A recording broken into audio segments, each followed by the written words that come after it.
Halo semuanya, perkenalkan nama saya Disyuli. Pada video ini saya akan mempraktikkan terkait praktik mengajar micro teaching, yang mana video ini dibuat untuk memenuhi mata kuliah inovasi pembelajaran yang diampu oleh Ibu Prisda Nurajawati MPSI. Nah, langsung saja ke video berikut ini. Assalamualaikum warahmatullahi wabarakatuh. Halo anak-anak ibu, apa kabar hari ini? Alhamdulillah, luar biasa. Tetap semangat. Masya Allah, semoga betul-betul semangat ya hari ini. Atau hari ini anak-anak ibu ada yang sedang bersedih. Ayo angkat tangan, siapa ya kira-kira yang hari ini sedang bersedih?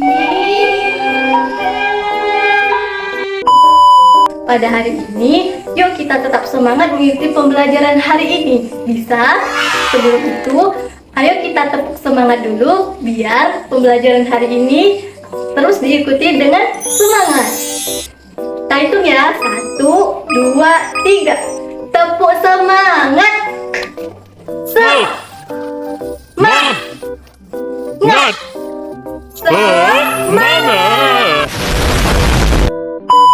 Doa sebelum belajar. Bismillahirrahmanirrahim. Rabbi zidni ilma warzuqni fahma waj'alni minas salihin.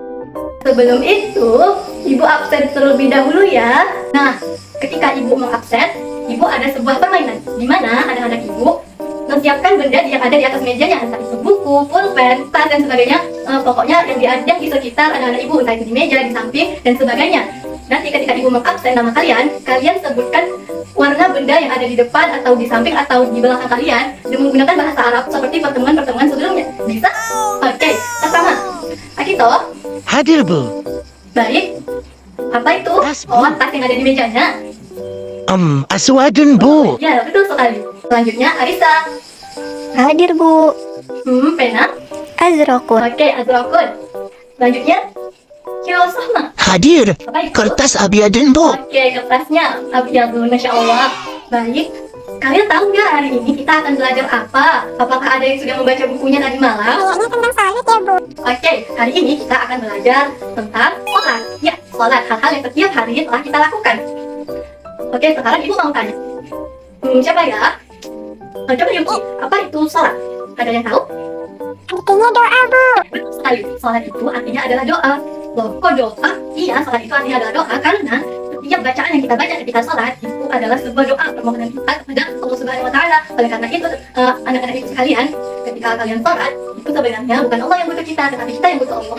Nah, terus secara bahasa pengertiannya. Nah, secara istilah, sholat itu adalah suatu amalan ibadah yang diawali dari takbiratul ihram dan diakhiri dengan salam. Assalamualaikum warahmatullah. Assalamualaikum warahmatullah.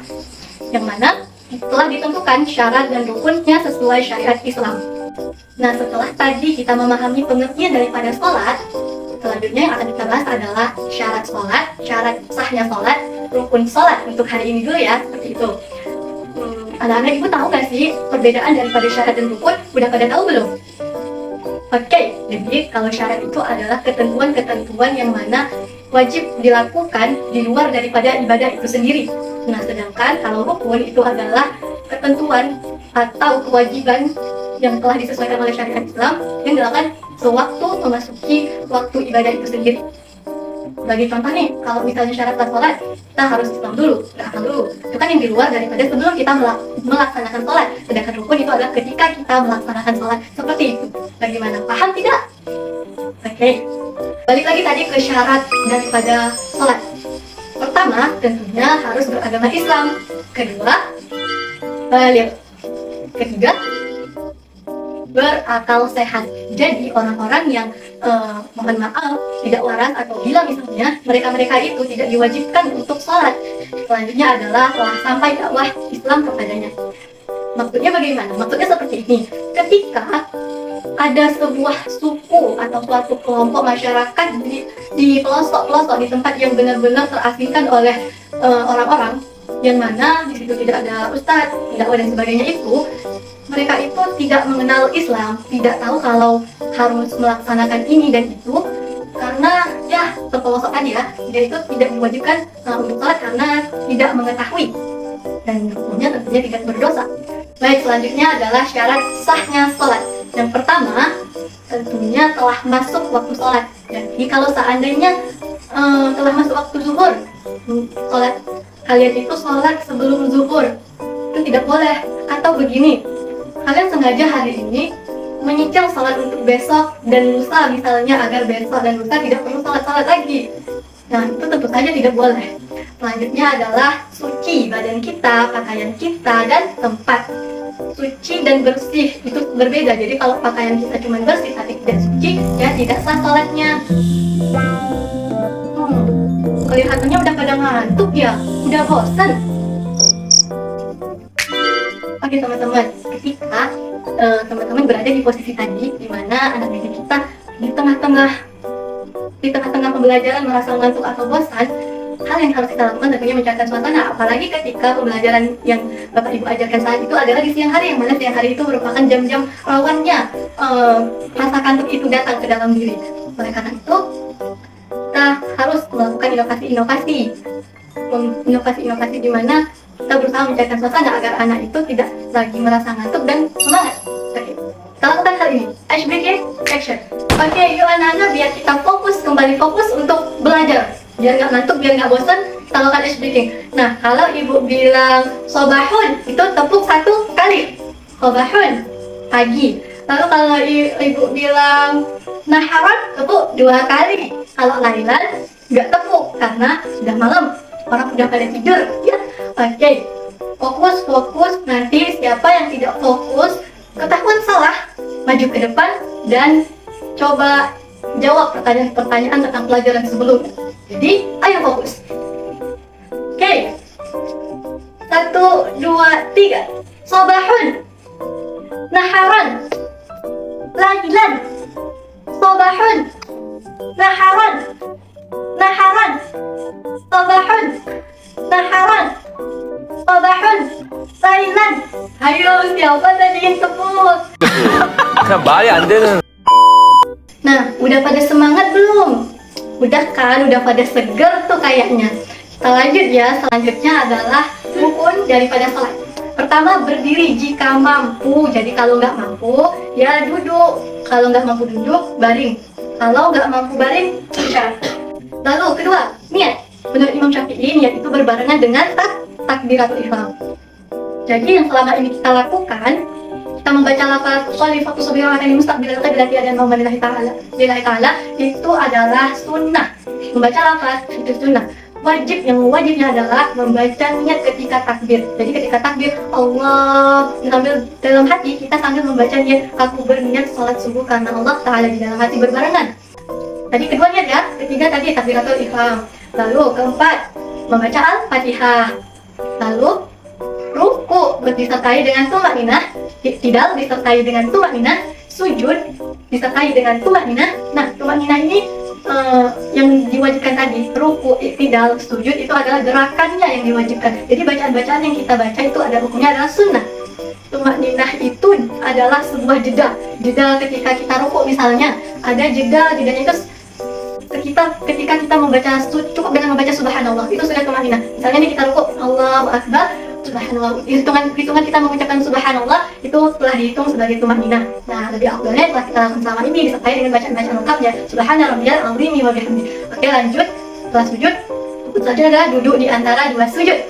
Setelah itu tasyahud akhir, gerakan tasyahud akhir, lalu bacaan tasyahud akhir, lalu salawat kepada Nabi pada saat tasyahud akhir tadi, dan salam yang pertama. Terakhir adalah tertib. Lanjut ke hal-hal yang membatalkan sholat. Kita bahas tadi mengenai itu semua. Sekarang ibu mau tanya, di sini semuanya sudah sholat 5 waktu, sudah full, sudah penuh, atau ada yang masih bolong-bolong? Oke, Yuki, apa yang bolong? Sholat subuh. Siapa lagi? Wow, ada beberapa juga. Jadi permasalahan yang ibu lihat di sini sepertinya banyak ya yang sholat subuhnya banyak yang bolong. Itu kenapa sih? Kesiangan. Begini anak-anak ibu sekalian, ketika kalian kesiangan, tadi Yuki bangun jam berapa? Jam 6? Oh, setengah 7, ada yang setengah 7 juga. Nah, ketika kalian bangun kesiangan, nah itu jam 6, jam 7, jam 8, itu nggak apa-apa sholat aja daripada kalian tidak sholat sama sekali. Seperti itu. Nah, tetapi diusahakan juga untuk bangun subuh, untuk sholat tepat waktu, diusahakan. Tapi jangan sampai nggak sholat. Oke, untuk mengubah suatu kebiasaan itu memang sulit. Tapi kita harus mencoba berusaha. Ibu ada sebuah tips di mana nantinya itu akan menjadi tugas kalian semua untuk mengubah habit atau kebiasaan agar sholat kita berbolong-bolong lagi.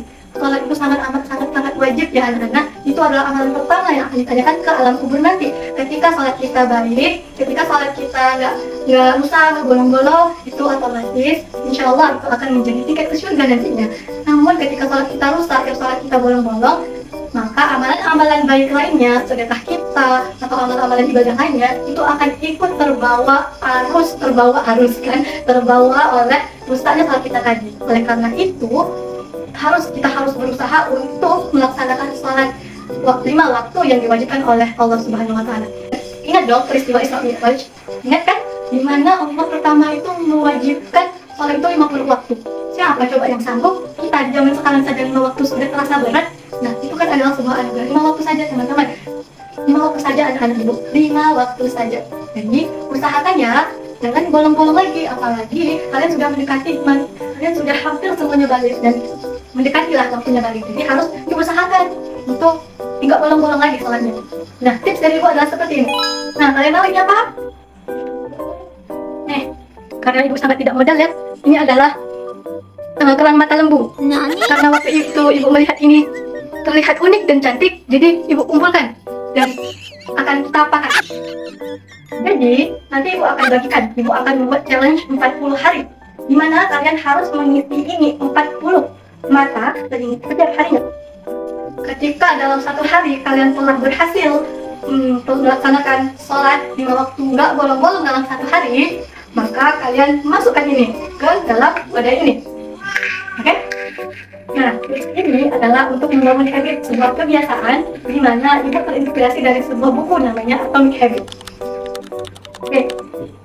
Nah, kalau seandainya nih udah 10 hari, udah 10 nih misalnya 10 hari, tiba-tiba entah ada suatu halangan keadaan, kalian males misalnya, kalian bolong, maka kalian wajib mengulangnya lagi sampai penuh 40. Nanti ibu akan bagikan 40, oke?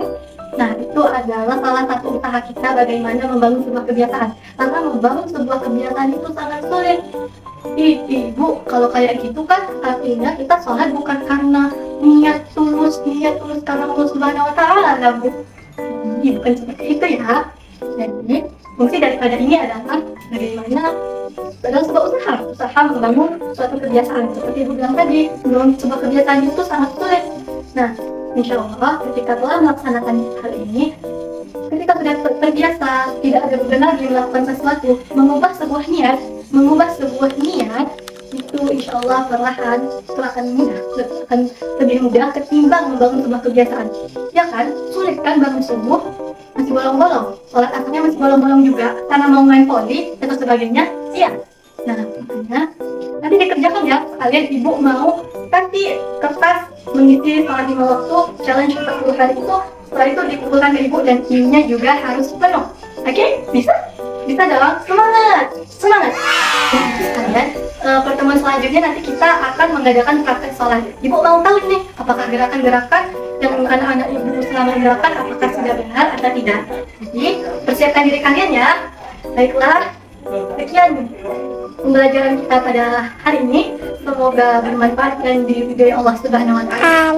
Akhiri, wabillahi taufiq wal hidayah. Assalamualaikum warahmatullahi wabarakatuh. Tetap semangat semuanya. Bye bye. Ini tadi adalah video pembelajaran sedikitlah praktik micro teaching untuk mata kuliah inovasi pembelajaran. Jadi inovasi yang saya tuliskan tadi adalah bagaimana membangun sebuah habit, membangun sebuah kebiasaan anak. Dimana tadi materinya adalah sholat, jadi membangun kebiasaan anak bisa melaksanakan sholat 5 waktu tadi. Nah, inovasi selanjutnya adalah bagaimana mencoba menumbuhkan semangat anak, membuat sebuah inovasi. Tadi ada ice breaking, pencairan suasana. Nah, untuk anak-anak SD misalnya, teman-teman bisa melakukan yang namanya bernyanyi atau memasukkan lagu-lagu yang sesuai dengan materi pembelajaran. Nah, kalau untuk tingkatan seperti misalnya udah sekolah menengah, pertama sekolah menengah atas, bisa dilakukan ice breaking lainnya seperti bahasa Arab. Tadi juga adalah salah satu inovasi. Atau ada sebuah ice breaking yang mungkin sangat ngaruh lah untuk anak-anak di sekolah menengah atas misalnya. Itu adalah ice breaking jika, maka. Jika, jadi anak-anak itu dibentuk sebuah kelompok. Atau misalnya nih, cewek dan cowok, laki-laki dan perempuan. Jadi yang perempuan itu menuliskan jika aku, maka yang laki-lakinya menuliskan di kertasnya masing-masing, maka aku. Nah, setelah semua kertas setelah masing-masing anak telah menulis di kertasnya, nah selanjutnya adalah kita sebut satu persatu namanya. Misalnya Dewi sebutkan jika aku tidur siang ini, lalu laki-lakinya sambil jawab maka aku sedih. Nah seperti itu adalah sebuah icebreaking yang sangat ampuh diterapkan karena akan mengandung gelak tawa nantinya. Jadi semangat belajar Bapak Ibu Guru untuk melakukan berbagai macam inovasi sehingga tujuan pembelajaran dapat terlaksanakan dengan baik. Dan sekian video dari saya. Wabillahi taufiq. Assalamualaikum warahmatullahi wabarakatuh. Oh wow.